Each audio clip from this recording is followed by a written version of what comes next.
How can Jesus be God? A biblical teaching. Many people ask, how can Jesus be God? This question has been discussed for centuries, but the Bible gives a clear answer. Christianity teaches that there is only one God, yet this one God has revealed himself as the Father, the Son, and the Holy Spirit. Jesus is not merely a prophet or a good teacher, he is God who came into the world in human flesh to save humanity. This truth is the foundation of the Christian faith. First, the Bible directly calls Jesus God. In John 1 verse 1, the Apostle John declares, "In the beginning was the Word, and the Word was with God, and the Word was God." A few verses later, John 1 verse 14 says, "The Word became flesh and dwelt among us."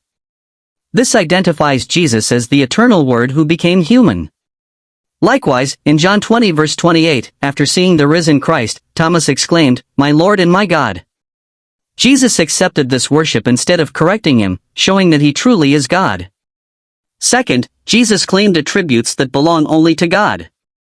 He said, "Before Abraham was, I am," John 8 verse 58, echoing the divine name God revealed to Moses in Exodus 3 verse 14. Jesus also forgave sins, Mark 2 verses 5 to 12, something the Jewish leaders rightly recognized that only God has the authority to do.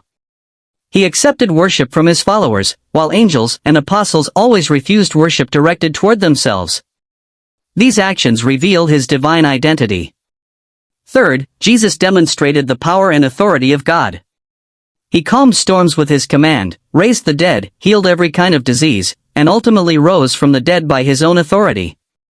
Colossians 1 verses 15 to 17 teaches that all things were created through him and that all creation is sustained by him. These are works that belong to God alone. Hebrews 1 verse 8 even records the Father saying of the Son, "Your throne, O God, is forever and ever," affirming the Son's divine nature. Finally, understanding that Jesus is God changes everything. If Jesus were only a man, he could not provide salvation for the whole world. But because he is both fully God and fully man, his sacrifice on the cross is sufficient to atone for the sins of all who believe in him. Therefore, Christians worship Jesus not as a second God, but as the eternal Son who shares the one divine nature with the Father and the Holy Spirit. As believers, we are called to trust him, obey him, and proclaim with confidence that Jesus Christ is truly Lord and truly God. Subscribe if you believe in God. And say a short prayer in the comments section.